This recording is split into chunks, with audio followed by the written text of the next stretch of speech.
à ce débat. Donc c'est vrai que le projet de loi de finances fait toujours objet de débats chaque année et que l'association ne manque jamais ce rendez-vous.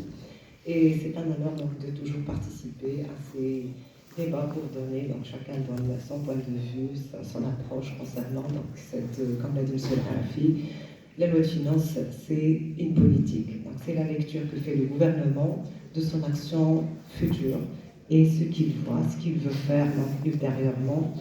Autrement dit, donc, tout ce qui est financé, c'est une action qui verra le jour. Donc, ce qui n'est pas financé, ça veut dire que c'est des paroles donc, et des promesses et des vœux qui restent en l'air. Alors, donc, ce projet de loi de finances vient dans un contexte tout à fait particulier. Donc, déjà, c'est la fin du mandat de ce gouvernement en place. En plus de ça, c'est une conjoncture qui est déteinte par une forte pression sociale. Monsieur Tabi en a déjà parlé, on est à l'oreille au lendemain des manifestations de la Gen Z avec ses revendications éclairées, bien structurées sur le social globalement et notamment l'éducation, entre autres. Donc, puisque le déficit social n'est pas à expliquer ou à démontrer. En fait, tout ce qui manque, question santé comme éducation, tout le monde le ressent de manière, je dirais, palpable et extraordinaire. Et cette jeunesse en est pleinement consciente. D'ailleurs, ces revendications le montrent très bien. Donc, ce projet de loi de finances est considéré plus ou moins avec l'intérêt qu'il a donné au projet, ou plutôt au budget de l'éducation, comme étant une réponse aux attentes, donc plus ou moins. Mais la question, est-ce que c'est réellement une réponse réelle à ces attentes-là? Puisque l'augmentation du budget de l'éducation dans le projet de loi de finances de 2026 est de l'ordre de 13,1%, c'est-à-dire plus de 11 milliards, 52 qui ont été rajoutés par rapport à 2025. Donc, ce qui fait que, quand même, c'est un saut conséquent de passer de 87 milliards 65 à 99 milliards de dirhams. C'est quand même assez important. Le personnel aussi, les dépenses de personnel ont vu, comme le matériel, ont vu leur taux augmenter carrément de 10,3% pour le personnel et 21,2% pour le matériel. Les postes budgétaires aussi n'ont pas été oubliés, puisqu'il est question en fait d'avoir une légère augmentation, passant de 364 à 379 postes qui seront créés. Mais comme il est d'habitude de se poser la question, est-ce que cette attention budgétaire est suffisante pour faire face à toutes les problématiques en fait qui se posent? Et ça nous interpelle. Est-ce que dans le cadre de ce mandat, et sous la pression sur cette question sociale, est-ce qu'il est question de sincérité politique? Est-ce qu'on peut retrouver de la sincérité politique? Est-ce qu'on peut parler aussi de durabilité? Parce que les solutions ad hoc et volatiles sont monnaie courante. Donc, est-ce qu'on peut dire que cette augmentation budgétaire, cet intérêt budgétaire à la fin de ce mandat est vraiment durable? Est-ce qu'il est sincère? Est-ce qu'il repose sur des agrégats économiques et politiques assez conséquents pour réformer, puisqu'on sait que le secteur de l'éducation a fait l'objet de pas mal de réformes et il y a pas mal de projets qui sont en cours. Est-ce qu'on est toujours dedans ou est-ce qu'il y a une réelle réforme et est-ce que ce budget serait suffisant pour rattraper les années de sous-investissement chronique pour l'éducation et la réformer en totalité, puisque les mots en fait de l'éducation ne s'arrêtent pas à la budgétisation ni au financement. Et d'ailleurs, la revue de littérature, donc si on regarde les expériences internationales, ne s'arrête pas du tout au budget ni aux fonds qui sont dédiés à ce secteur, puisque le problème, il est ailleurs. Donc c'est plutôt l'usage et la gestion de cet argent qui est plutôt intéressante, donc comme on le verra ultérieurement. Donc il y a les inégalités territoriales et je pense qu'il y a pas mal de communication justement sur cette répartition aussi, cette inégalité territoriale au niveau des politiques publiques globalement. Donc ce qui fait, on a le problème de l'analphabétisme féminin, particulièrement au niveau rural. Il y a les déperditions scolaires, il y a pas mal de problèmes, donc je ne vais pas citer en totalité puisqu'ils sont connus. Donc l'abondance scolaire qui fait donc un sacré problème donc, récurrent qu'on essaie de délimiter, enfin de limiter par l'aide sociale, par programme TESIR, donc pas mal de programmes sont là pour justement réduire. Mais cette rétention donc, des élèves au sein de l'école, est-ce qu'il résout réellement le problème et de la qualité de l'enseignement au niveau de l'enseignement secondaire et primaire, sachant que l'investissement, donc la revue de littérature est d'accord sur le fait que l'investissement dans la petite école et au début de l'éducation, c'est l'investissement le plus important. Donc pour former les cadres, pour former en fait les générations futures et le capital en termes de ressources humaines, donc nécessaires pour le développement. On ne peut pas parler de développement s'il n'y a pas de développement en termes de ressources humaines. Et c'est l'investissement dans l'éducation qui constitue la base en fait de ce développement.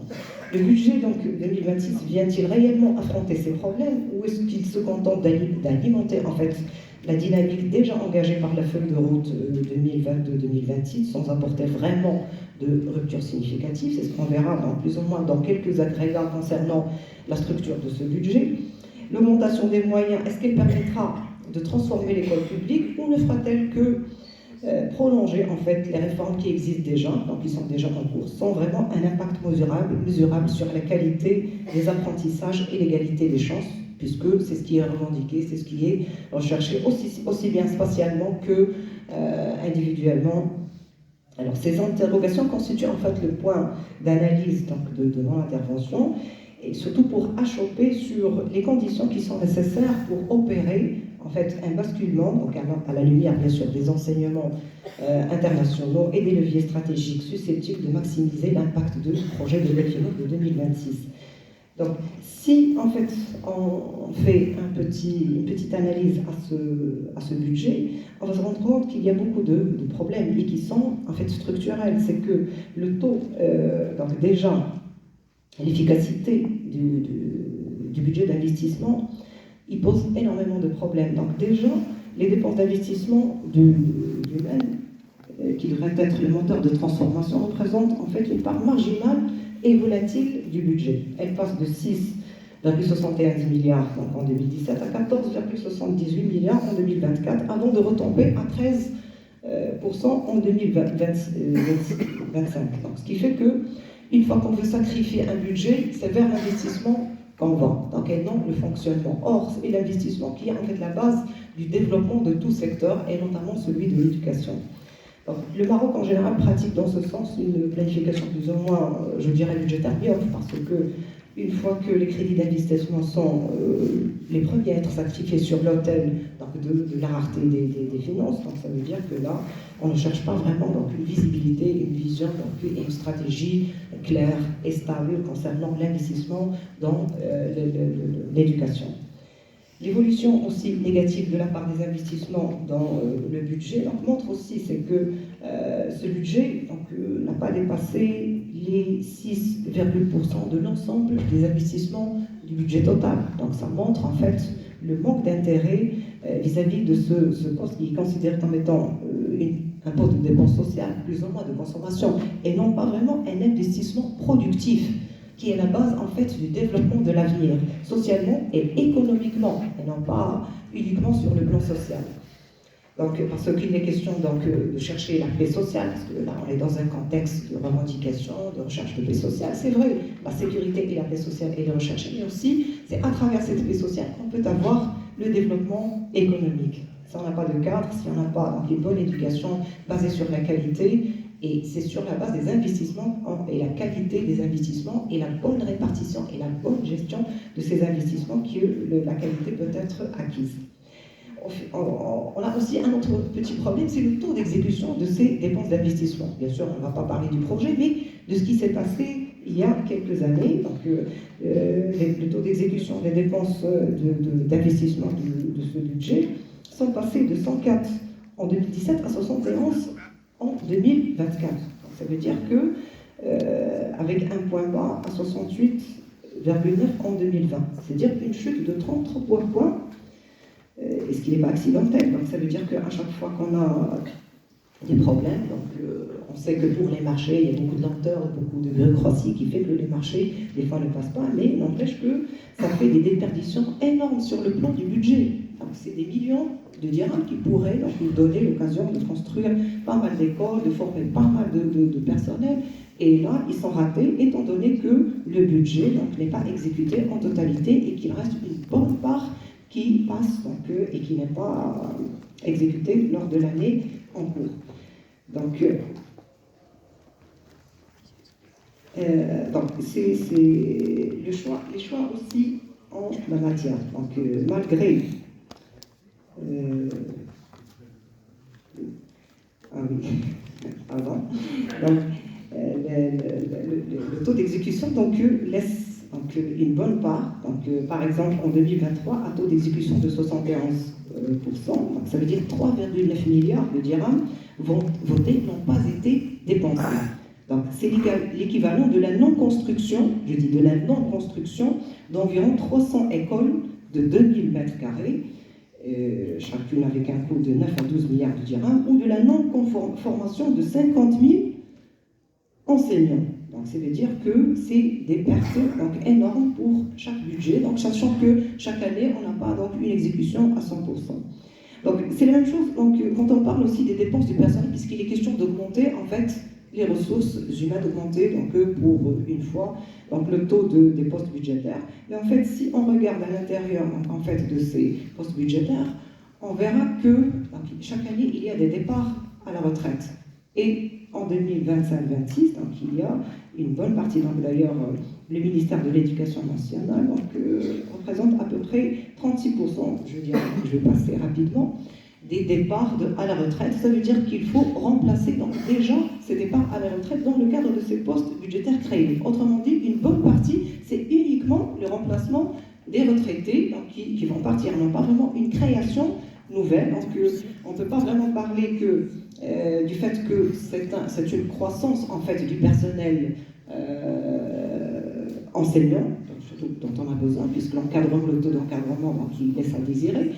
Et il est question aussi d'une marge très très petite pour les nouvelles créations de postes budgétaires et les centres d'argent qui leur sont dédiés, puisque la majorité des centres d'argent sont en fait dédiés à la gestion des statuts qui existent, des avancements et du règlement des problèmes qui existent déjà. Donc il n'est pas question vraiment d'une stratégie d'absorption du chômage ou d'une gestion vraiment équitable dans le sens de faire face au chômage récurrent ou de faire face au manque d'encadrement et à la professionnalisation de l'enseignement au niveau de l'éducation. Donc, mais c'est plutôt, je dirais, une gestion réactive à la contestation plus qu'une vraie réponse aux problèmes récurrents, structurels de l'éducation nationale.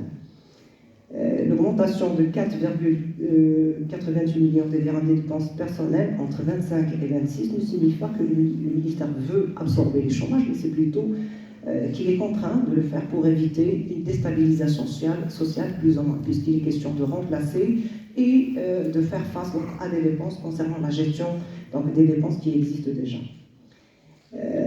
Donc je vais passer ces chiffres-là.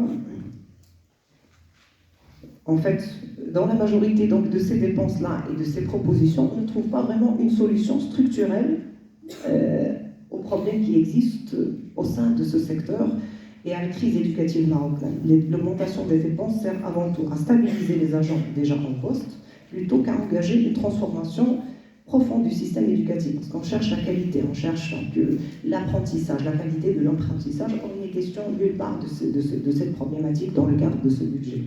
Tant que l'État ne s'attaquera pas aux racines de l'inadéquation entre formation et emploi, ni à la précarisation persistante du corps enseignant, les réformes resteront en fait fragiles et les problèmes se répéteront de manière indéterminée. Alors pourquoi est-ce que... Oui, 2 minutes. Alors pourquoi cette augmentation en fait ne résout pas de problème? Parce que dans le cadre des expériences internationales, il a été démontré que les pays qui consacrent le plus d'argent à l'enseignement ou à l'éducation, en fait, comme les États-Unis, n'ont pas vraiment beaucoup de résultats sur le plan de l'égalité. Il est question, par exemple, de voir l'exemple de la Finlande, où il y a donc beaucoup plus de qualité, mais sans vraiment un très très grand budget, parce qu'on cherche notamment la qualité de l'enseignement. Les questions de professionnalisation dans ce secteur, il est question de reddition des comptes, de suivi, d'indicateurs, donc avec des référentiels internationaux obligatoires donc, pour l'enseignement en la matière. Donc, et c'est pour cela que, donc, je vais conclure, donc, malgré question de temps. Donc le projet de loi de finances ouvre une fenêtre historique donc, pour repenser l'éducation, donc en augmentant, mais ce n'est pas une première remarque. Si l'effort budgétaire est indéniable, donc sa réussite dépendra de sa capacité à transformer donc, les moyens en résultats tangibles. Et ça, donc, c'est pas toujours sûr. Donc, le Maroc peut franchir un cap décisif à condition de consolider sa gouvernance, parce qu'il est question de donner plus d'autonomie, plus de capacité, plus de suivi, plus de recherche de résultats, comme le prône la loi organique des finances, de professionnaliser les enseignants, et de leur donner plus de valeur aussi, et de les motiver, de territorialiser aussi les politiques et de développer une culture d'évaluation fondée sur une base de données quand même conséquente. Donc l'enjeu n'est pas simplement d'investir davantage, mais d'investir mieux, de manière stratégique, équitable et durable, et c'est ce qui devrait être recherché dans ce cadre-là. Je vous remercie pour votre patience et votre écoute.